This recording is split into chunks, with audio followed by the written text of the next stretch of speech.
For Part C, Step 1F, you're going to use Microsoft Excel to find the launch window. So the first thing you need to do is open your Excel file.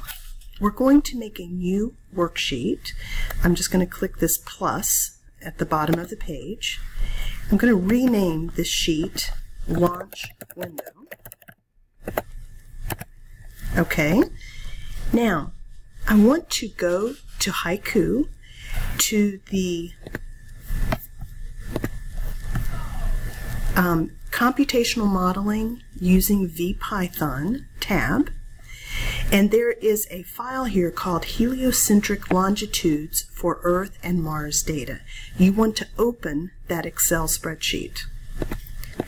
It will look like this. It has 3 columns in it, time, Earth longitude, and Mars longitude. We need to copy these into the spreadsheet that you're using or creating for this project. So along the top of this spreadsheet, where it has the column labels A, B, C, I'm going to select all 3 columns. Then I'm just going to do a Control-C to copy those columns. I'll come back to my spreadsheet and just paste them into the upper left-hand corner. I'm going to do a Control-V to paste. Okay, so now I have the longitude data for both Earth and Mars in my spreadsheet. So then I want to make a new formula to calculate the difference between the Mars and Earth longitude. That's going to be in column D, which is the column to the right. Let's name this column Difference in Mars and Earth longitudes. And it will be in degrees. Okay. Just make my column a little wider. At this point, I need to make a formula to calculate the difference in longitude. And the packet gives you this formula.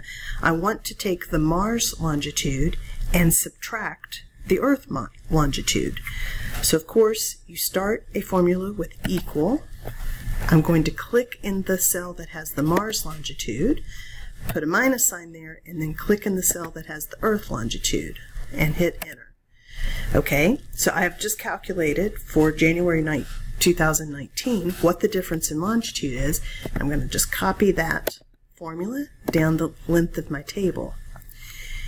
Okay, now we have calculated the, in step 1E, you figured out the initial position, angular position of Mars when the spacecraft is launched. We need to go through and find any of these values in column D that are within 4 degrees of that value that you calculated. So anyway, so I'm going to go from a value that's 4 degrees less than that to a value that's 4 degrees more than that. So if you had calculated, and when I reach a position where I think that the value is within that range, then just to help me, I'm just going to put launch window. I'm just going to put a note to myself. That might work as a launch window. So I'm going to go through this full column of numbers and identify any potential launch windows in that way. Okay. The next thing that we want to do is to make a scatter plot of the difference in longitude versus time.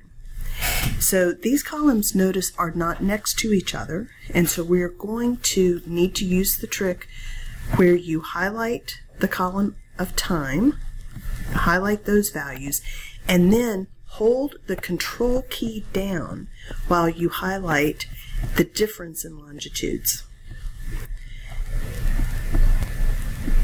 Okay, and so then we can go up and insert a scatter plot, and we're going to get something like this.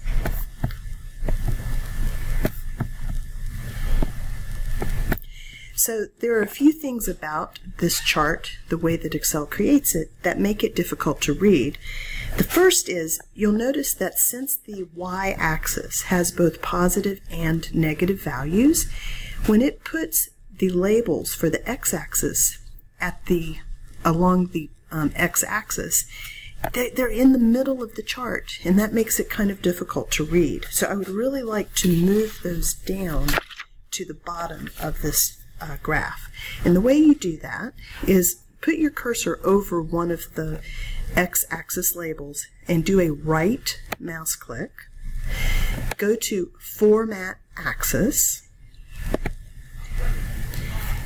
and then it brings up this little Format Axis menu. Down toward the bottom there, it has labels. Let's open up that label, and we want to select the object or the option for low. This is going to put these labels below our graph, which is much easier to read, and then you can get out of that Format Axis setup. Okay? And then the other things that would be nice to do would be to label the launch windows on this graph. By the way, don't forget to put in your axis titles. So I'll just make a reminder there for that. Okay, so to label the launch windows, we're going to put a rectangle on top of the portion of this graph, which are potential launch windows. You can do that going up to Insert. That's a tab at the top of the page. I'm going to choose a shape of a rectangle. Okay. When I click that, it puts this big blue square on my thing. I don't want it to be filled with blue. I'd like it to not have any fill.